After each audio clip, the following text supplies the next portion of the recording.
Right, we've had to get a little bit closer than close for this one. Because there is a little furry circle behind me. No, it is not a furry circle anymore. It stands erect. I didn't want to sit on my little baby, did I, mate? But he doesn't mind sitting on me. No. But this is the long-awaited letter. The long-awaited letter. I've waited a while for it, and this is why.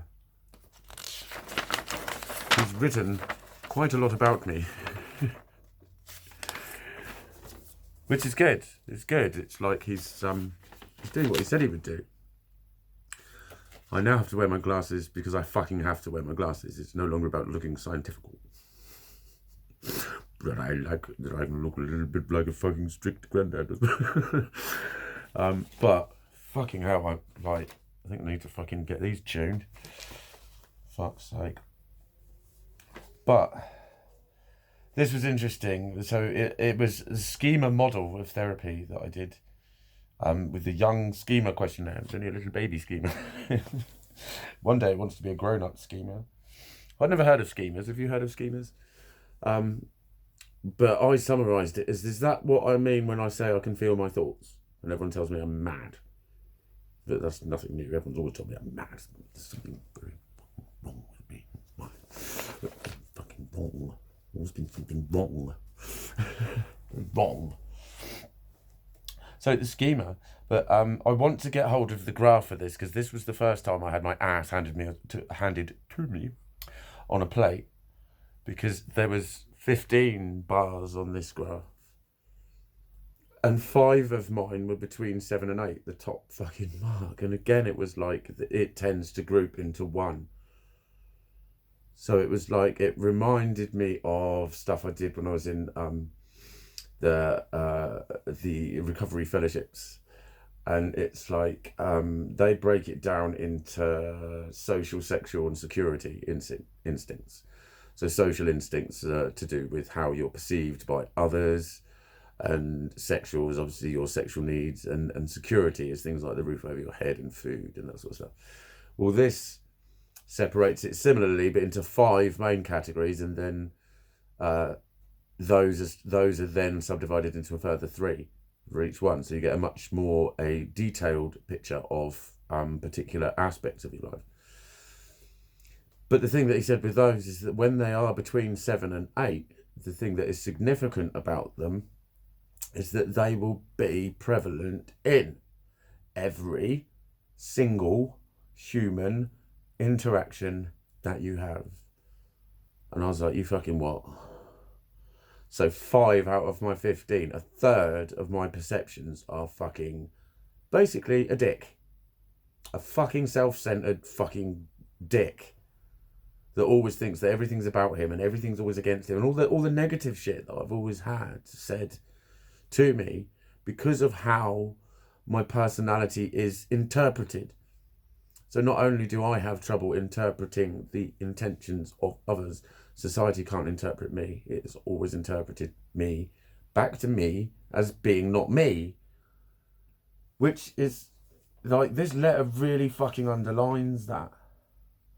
And my key schema was subjugation, which is like forcing someone underneath you. To subjugate them is to impose your will upon them. And when you look at like the negativistic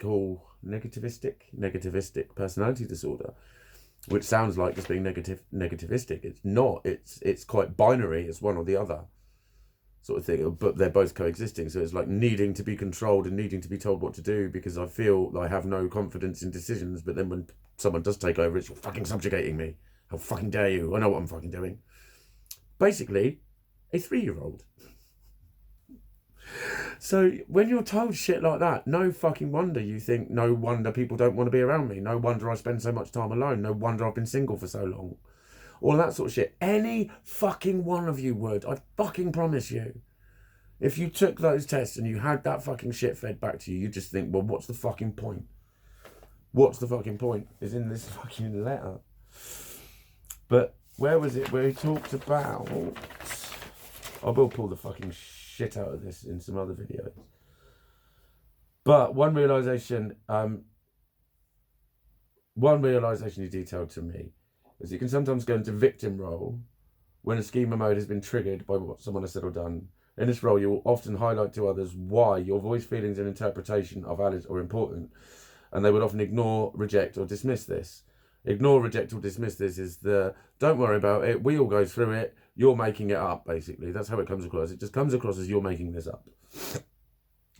This would be very painful, and you would try to engage in being heard instead of subjugated, but it would not resolve in you being heard. The way you described it to me in our last session is that you walk on your road and I'm going to walk on mine. That is to say, to give other people the responsibility for their half of the interaction with you and to state your point of view and then disengage and move on. That is one of the things that I did take away from therapy. Is it's like, we all know it takes two to tango. Yet I was continuously 100% in the fucking wrong with almost every argument I've ever fucking had with anybody. And if I apologise, I go, well, thank you, well, good. They don't apologise back for their bit of it. No one ever does. Or they're still fucking out of order and they're thinking I fucking am. That's left with so many people that I don't want to fucking talk to anymore. There's been a few people recently and I can see all their shit. I don't want your shit. Don't want your fucking shit. Don't talk to me about all your other fucking shit. You won't fucking listen to mine. I won't fucking listen to yours. You still you're not willing to fucking look at yourself one little bit. And you expect me to take full responsibility for all of it. And it's like, I've just started saying no. Don't give a fuck if I've got an attitude problem. I get shit wrong, so do fucking you. That's led to my belligerent fucking attitude problem. It's like, I can't always be wrong. It's the fucking law of averages states that I can't always be wrong. Yet somehow I always fucking have been. Always fucking have been. And it gets frustrating. It would for anyone. So it's basically like, that was a real tough one. Because I quite often get described as just being a self-obsessed fucking dick. And it's like, computer says, whoa. Computer says, whoa, you really are a fucking dick. That's how it felt. It felt like just basically, now I'm a fucking clinical dick. I'm not just a dick, I'm a clinical dick. I'm a clinical penis. I might have to get that put on a t-shirt. I am a clinical penis. I like that. It's got a good ring to it. But it's just another one of those things. I'm going to talk about it more, some of the other stuff about how it links into my spirituality and stuff. But subjugation and the whole thing around that in the schema mode translates perfectly into negativistic personality disorder in a lot of ways. So then that's, again, the overthinky head, which we all have got anyway, will go, well, maybe it's this, maybe it's that. It's like, fuck me, get given one of those graphs and then get told to go and wait 6 weeks until you know what it means. Because that was my reality. That's what I'm dealing with. That's what I'm having to deal with. That fucking under the fucking radar thought in every single conversation that I have is like, am I being a dick? I don't know if I'm being a dick. Am I pissing them off? Am I not pissing them off? Do they like me? Do they not like me? Do they want me here? Do they not want me here? It's fucking relentless, mate. It's fucking relentless. Because good old logic head, which is what you would all try and cure me with, saying, oh, don't worry, you're imagining it. Da, da, da, da. I've said all that already. I've already said all that. It's like paranoid people. When they get paranoid, the first thing they say to themselves is, come on, you're just being paranoid. A lot of the time it is. And if they try and talk about being paranoid, do you know what society says? Come on, you're just being paranoid. Like, I know. How do I stop being paranoid? Don't just tell me that I'm wrong. I know I'm fucking wrong, or I want to be wrong, but something's telling me that I'm fucking right. What do I do about that? You're just being paranoid. Stop being paranoid. That's what you need to do. So I'm telling someone with a gunshot wound to stop bleeding. Stop bleeding everywhere. Fucking idiot. You didn't bleed so much, you wouldn't be losing so much blood, would you? That's literally the sort of analogy of what this shit is when people tell you to not worry about it and when people tell you to get over it. I'm not really sure if this video has actually said anything or made any points at all, or has it just been me rambling? I don't know, but maybe, hopefully, it will just make you fucking make some analogies in your own life or something. Because it does help when you start to, like I said in my previous video, sometimes if you look at the past, there's a reason why you're acting out of character to your own self, which I'm sure you do as well. Just maybe don't do it quite as loudly as I do. That's why you don't have to sit in a room with a man going, please take a seat. I do like him, but every week, please take a seat. Where would you like me to take it, sir? Take it anywhere. But yeah,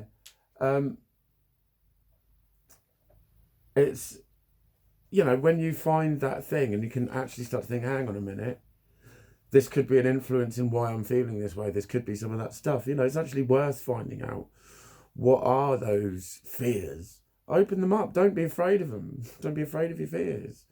Open the fucking things up. Find out why. And you might be able to find ways that you can help. The one way that's guaranteed 100% not to work is to just not worry about it.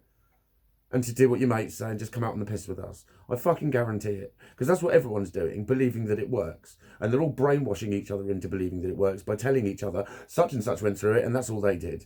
And that's why the whole fucking lot of you are getting sicker and fucking sicker and fucking sicker. It's just I'm getting sicker quicker because I was sicker to begin with. But you're all going to keep getting fucking sicker the more you keep fucking telling each other to just get over it. Sorry, I don't want to shout in front of you. This is how he keeps me calm. Innit? Because I don't want you to pick up on my negativity. Do I? Do I? No. Just be gentle to him. And he helps calm me down. There you go. There's some more living therapy in action. The gizmo effect. Peace. He's magical. He does this for me, don't you, darling? Don't you? Yes, I will give you some food. Anyway, this video really needs to end. I don't even know why I made it.